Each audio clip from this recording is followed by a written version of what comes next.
हमने संसार में जो भी आनंद पाया है वो क्षण मात्र का। रसगुल्ले में आनंद तब तक है जब तक पेट नहीं भर जाता, पेट भरा तो रसगुल्ले में आनंद नहीं है। भोजन का आनंद तब तक है जब तक भूख हो, पानी का आनंद तब तक है जब तक प्यास हो। स्त्री और पुरुष में भी आनंद क्षण मात्र का है। पुत्र के मिलन में माँ अपने बेटे को गले से कब तक लगाएगी? 1 मिनट तक चिपकाएगी, 2 मिनट तक चिपकाएगी, 5 मिनट तक चिपकाएगी, 5 मिनट बाद बोल देगी जा खेल। थोड़ी छाती से लगाए रहेगी, जा खेल। अरे माँ अपने बेटे को गोद में लेगी, कितनी देर लेगी? उसे आनंद आता है पुत्र को गोद में लेने में, पर कितनी देर लेगी? माँ अपने बच्चे के गालों को कब तक चूमेगी? 2 बार चूमेगी, 5 बार चूमेगी, 50 बार चूमेगी, फिर तो उतार के रखे ही देगी। संसार का हर सुख जो है क्षणिक है, चाहे माँ पुत्र का हो, चाहे पति पत्नी का हो, चाहे खाने का हो, चाहे सोने का हो। हम खूब सोए, खूब आनंद आएगा, पर वो भी क्षणिक है। नींद खुली फिर नींद नहीं लगती, अब जागते रहो, करवट बदलते रहो।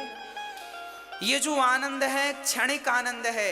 इसे बड़ा करना हो तो क्या करना पड़ेगा? बोले आप भगवान की शरण में जाएंगे तो ये जो छोटे छोटे टुकड़ों में आनंद हमें मिल रहे हैं। अच्छा, एक किसान है, उस किसान की 1 बीघा जमीन यहाँ है और 1 बीघा जमीन 4 किलोमीटर दूर है, फिर आधा बीघा 2 किलोमीटर दूर है, फिर 2 बीघा आधा किलोमीटर दूर है। उसकी 50 बीघा जमीन है, पर वो टुकड़े टुकड़े में है। तो बताओ उसका कोई अर्थ निकल रहा है? कोई आनंद है उसका? और वो 50 बीघा एक साथ होती तो मजे थे, हाँ या ना? बोलो हाँ कि ना?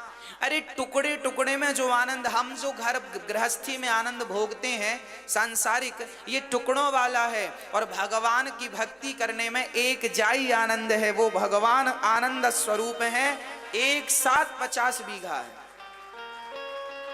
जब यहां से पुण्य करके तुम जाओगे भगवान के धाम, गौलोक धाम, तो भगवान वहां आनंद की अनुभूति कराएंगे, वहां आनंद है। ये संसार सागर है, इस संसार में आनंद टुकड़ों में है। अच्छा, आप बताओ, आपके परिवार में, आपकी गृहस्थी में 3.5 घंटे हम आपको रोज कथा सुनाते हैं 7 दिन तक, और आप जब से सुनते हैं जब तक आरती नहीं हो जाती तब तक आपको आनंद का अनुभव होता है, हाँ या ना? कथा में इतना लंबा आनंद संसार में आज तक आपने किसी भी सब्जेक्ट में पाया हो तो मुझे बताओ। 3.5 घंटा आप कथा नित्य सुनते हैं, आपको 3.5 घंटा पता नहीं चलता, मतलब आनंद की अनुभूति होती रहती। आनंद आ रहा है इस कथा में, इस प्रसंग में, इस दृष्टांत में, इस भजन में आनंद आ गया। ये आनंद 3.5 घंटा रोज आता है, कंटिन्यू आ रहा है। अब बताइए, रेगुलर 3.5 घंटा आपको घर में कहाँ आनंद आता है? ऐसा कौन सा काम है जो 3.5 घंटे आप करते हैं? क्या 3.5 घंटा खाएंगे? खाने का आनंद कितना है? हाँ, खाने का आनंद ज्यादा से ज्यादा 7 मिनट का है। हाँ, पहला निवाला ज्यादा आनंद दिया था, दूसरा और कम, तीसरा और कम, चौथा और कम। जितना खाते जाओगे आनंद कम होता जाएगा, हाँ या ना? 3.5 घंटा बताओ कहाँ आनंद है? कहीं नहीं, ना तो पत्नी में, ना पुत्र में, ना परिवार में, ना कहीं। मेरी मां 3.5 घंटा आनंद केवल इस संसार सागर में कथा में आनंद है। देखिए, जिनकी कथा में रेगुलर 3.5 घंटा का आनंद है, जब हम पुण्य करके भगवान के दर पे जाएंगे, द्वार पर जाएंगे, तो वहां वह आनंद, जिस आनंद को हमने यहाँ टुकड़ों में पाया है, वही आनंद से करोड़ों गुना आनंद परमात्मा गौलोक धाम में, साकेत में, बैकुंठ में हमें वो नित्य आनंद प्राप्त होता है। उस आनंद तक पहुंचने के लिए इसको करना पड़ता है, कथा कीर्तन। भगवान को क्यों पाया जाता है? भगवान को पाने के पीछे भी एक स्वार्थ है, हे नाथ। हम संसार में आना जाना नहीं चाहते, हमें नित्य अपने धाम में रखो, क्योंकि वहां यहाँ से ज्यादा आनंद है, वहां यहाँ से ज्यादा सुख है, वहां यहाँ से ज्यादा अच्छा है। इसलिए हमें वहां रखो, अपने साथ रखो, अपनी नित्य लीलाओं में रखो। यहाँ तो हम आपको भूल जाते हैं, वहां तो आपका दिन रात चिंतन होगा नाथ। इसलिए हमें अपने धाम में रखो, अपने चरणों में रखो। तो आप यदि आप इस आनंद से संतुष्ट हैं तो फिर ये आनंद तो मिला ही है। पर ज्ञानी जन यदि आप इस आनंद में उलझे रहे ना तो बड़ा घाटा हो जाएगा आपका। टुकड़ों टुकड़ों में कितने बीघा जमीन बनाओगे, एक जाई बनाओ। एक जाई तो भगवान को पाकर ही संभव है। इसलिए एक दिव्य आनंद भागवत क्या करती हैं, सच्चिदानंद रूपाय। परमात्मा सत्य चित आनंद का स्वरूप है। परमात्मा सत्य है, चित है, आनंद स्वरूप है। अच्छा, भगवान करते क्या है, विश्वोत्पत्त्यादेहे तवे। विश्व की उत्पत्ति, पालन और संहार करते हैं भगवान। विश्व की उत्पत्ति हमें बनाते हैं, पालन करते हैं, अंत में संहार कर देते हैं। भगवान का काम है दुनिया को बनाना, भगवान का काम है दुनिया को चलाना, और भगवान का काम है दुनिया का संहार कर देना। हाँ, अच्छा, भगवान की शरण में जाएंगे तो करेंगे क्या हम?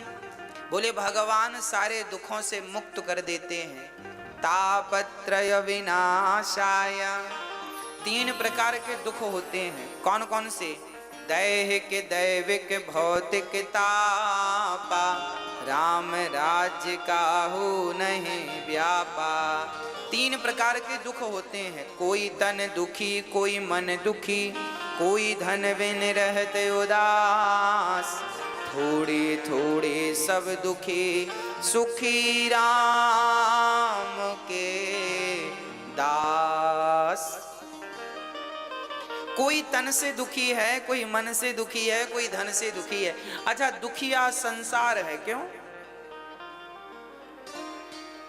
दुखिया इस संसार में, सुखिया मिला न कोई। सारे दुखिया। महाराज जी हम बड़े दुखी हैं, महाराज जी हम बड़े दुखी हैं, हम बड़े दुखी हैं, दुखी हैं, दुखी हैं, दुखी हैं, दुखी, सब दुखी। अरे कभी तो कहा करो कि हम सुखी हैं, मत कहा करो हम दुखी हैं। अच्छा, आप कहते हैं महाराज जी हम बड़े दुखी हैं, ये बताओ आपका दुख क्या है? क्या दुख है आपको? बोलो। एक्चुअली दुख किसी को नहीं होता मेरी माँ। आप लोग ना सुख की उम्मीद ज्यादा कर लेते हैं, इसलिए आपको दुख लगता है, होता नहीं है। एक उदाहरण से मैं अपनी बात आप तक पहुंचाता हूं। 2 पंडित जी थे, सुनिएगा। 2 पंडित जी थे। दोनों पंडित जी को एक सेठ जी ने भोजन पे बुलाया। हमारे घर पंडित जी भोजन करने आना, निमंत्रण है। पंडित जी गए। अच्छा, एक पंडित जी सोच रहे थे कि सेठ जी हमें दक्षिणा में 100 रुपए देंगे, और एक सोचा था कि हमें तो 10 रुपए की जरूरत है, 10 रुपए मिल जाएंगे तो काम हो जाएगा। एक ने उम्मीद की थी कितने की? 100 की, और एक ने उम्मीद की थी 10 रुपए की। अब सेठ जी ने भोजन कराया और पंडित जी को 51 रुपए दिया। तो जो 100 रुपए की उम्मीद लगाए थे वो तो दुखी हो गए, ओ भगवान 100 का था 50 मिले। और जो 10 की उम्मीद लगाया था उसको तो 40 ज्यादा मिले, बढ़िया नाचने लगा, वाह हमारा तो काम हो गया। अब देखो, एक दुखी हो गया और एक, कहां से आया दुख और कहां से आया सुख, मुझे आप बताओ, समझाओ। आपने उम्मीद ज्यादा की, आपकी अधिक अपेक्षाएं, आपकी अधिक इच्छाएं आपको दुखी करती हैं। इसलिए हमें ज्यादा अपेक्षाएं नहीं रखना चाहिए। भगवान दाल रोटी दे रहे हैं ना, पहनने को कपड़े दे रहे हैं ना, बस खाने को रोटी है, पहनने को कपड़े हैं, रहने को एक छोटा सा मकान है, और क्या चाहिए? बहुत हो, गुजर रही है जिंदगी। और रहना कितने दिन है साहब? 50, 60, 70, 80 साल की तो कहानी है। कहां ज्यादा रहना है? यूं निकल जाते हैं। 7 दिन कब निकल जाते हैं हमें पता नहीं चलता। 3 घंटे कब गुजर जाते हैं हमें पता नहीं चलता। ये जिंदगी कब गुजर जाएगी पता नहीं चलेगा। बस मन कथा में लगाओ, और ज्यादा उम्मीद रखोगे तो सदा दुखी रहोगे, और जितना विधाता दे रहे हैं उतने में संतोष रखोगे तो सदा सुखी रहोगे, सदा सुखी रहोगे। हमने एक छोटा सा व्यापार डाला, फॉर एग्जाम्पल दे रहा हूं, माना कि हमने एक छोटा सा व्यापार डाला। अब हमने उम्मीद लगाई कि भाई हमने 5 लाख रुपए से व्यापार शुरू किया है तो हमें महीने का लाख रुपए मिले। हाँ भाई मिलेगा, पर सब्र रखो, अभी नहीं मिलेगा। अभी तुम्हें 10,000 मिलेगा प्रॉफिट सब निकाल कर, तो रख लो, संतोष रखो। 20 मिल रहा है, संतोष रखो। 50,000 रुपए बच रहे हैं, संतोष रखो। लाख रुपए बचेंगे, उम्मीद ना तोड़ना, भगवान पे मेहनत करना मन लगा के, बस सफलता मिलेगी। हम लोग क्या है, ज्यादा अपेक्षा रखते हैं। 5 लाख लगाए तो हमें लगता 5 लाख महीने पे आना चाहिए। कैसे आएगा, पागल हो क्या? 5 लाख महीने की अपेक्षा रखोगे तो दुखी हो जाओगे। मेहनत बराबर करो, आएगा। 5 लाख भी आएगा, 10 लाख भी आएगा और 50 लाख भी आएगा, पर उस स्तर तक पहुंचने के लिए थोड़ा वक्त तो लगेगा, समय तो लगेगा। सब्र रखो, भगवान पर विश्वास रखो और मेहनत मन लगा के करो। मुझे विश्वास है आप संतोष रहना सीख लीजिए। जिस फील्ड में है, जहां है वहां रहिए, पर संतोषमय जीवन हो। जितना विधाता दे रहे हैं ये समझिएगी कृपा है विधाता की, बस दाल रोटी चल रही है। एक दिन विधाता ऐसा करना कि कोई दिन ऐसा ना है कि घर पे चूल्हा ना जले, सदा आपकी आरती होती रहे, आपका पूजन होता रहे, आपका भोग बनता रहे। बस आपका भोग रोज बनता रहे, प्रसाद रोज बनता रहे, आप खाओ और आपका दास खाए, आपका परिवार खाए। बस कोई साधु आ जाए, 2-4 लोग आ जाएं तो वो भी भूखे हमारे घर से ना जाएं। विधाता इतनी लाज रखना बस। बाकी तो देखो, पैसों की तो कितना भी मिल जाए, हमारा एक कमरा भर जाए पैसों से और सोना चांदी से, तो भी यहाँ संतोष नहीं होता, तो भी इच्छाएं पूरी नहीं होती। रावण की हो गई थी क्या, जिसकी लंका सोने की थी? जब उस महान पुरुष की उसकी नहीं हो पाई तो हमारी क्या होगी? हमारे घर तो मिट्टी के, उसका तो सोने का था। इसलिए भैया संतोष सबसे बड़ा धन है। बड़े बुजुर्ग संत कह गए हैं, दोहा गाए, आप याद कर लो।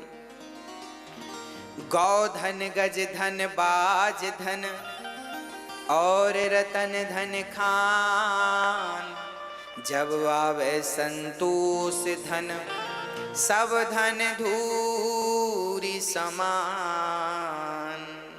तो मैया बताओ, आप में से दुखी कौन है?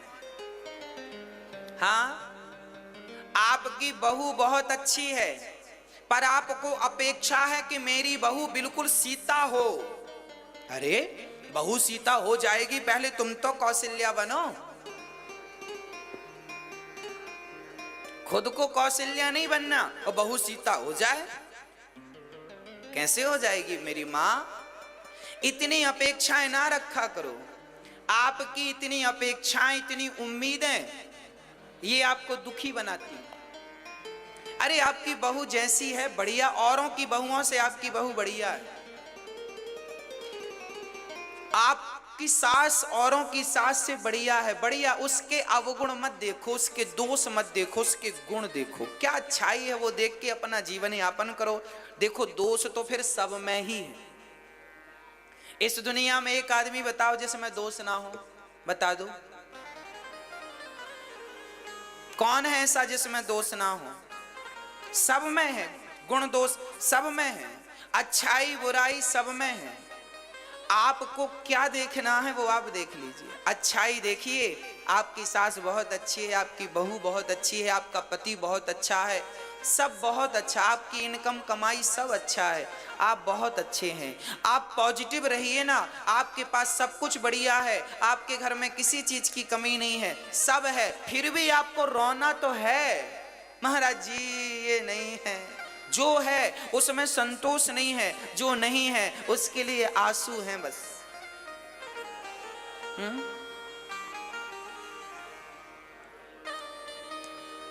एक आदमी का एक पांव टूट गया, रोने लगा, हे भगवान एक पांव टूट गया, हे भगवान हमें लंगड़ा कर दिया।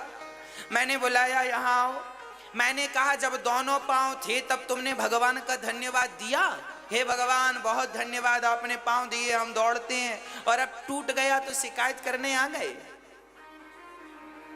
हाँ, अरे जब दोनों थे तब क्या धन्यवाद दिया?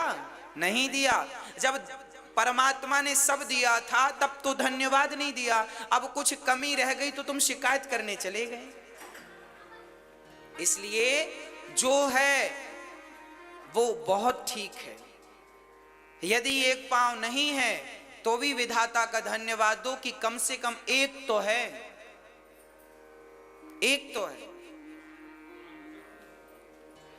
हम यदि 1000 रुपए की साड़ी नहीं पहन पाते, 200 रुपए की साड़ी पहनते हैं तो भी भगवान को धन्यवाद दो, प्रभु हम 200 की साड़ी पहनते हैं, इसका धन्यवाद। समाज में वो लोग भी हैं जो 200 की क्या आप अपनी उतार के देते हैं तो लोग पहन लेते हैं, उनसे तो अच्छे हैं कि आप खरीद के 200 की पहनते हैं। अरे समाज को आपने देखा नहीं है, लोग एक एक रोटी को तड़प रहे हैं और आपको जितना दिया उसके बाद भी शिकायत है, फिर भी रोना है। कब मिटेगी ये शिकायतें? कब बनोगे अमीर? परमात्मा ने सबको अमीर बनाया है, तुम जबरदस्ती रो रहे हो तो कोई क्या करे? कुछ कमी नहीं है किसी के घर में, फिर भी रोना है तो रो क्या करे? इसका क्या इलाज है? ना भगवान के दर पे इसका इलाज है, ना मेरे पास इसका कोई इलाज है। इसलिए जितना विधाता ने दिया है उसमें संतोष रखा करो।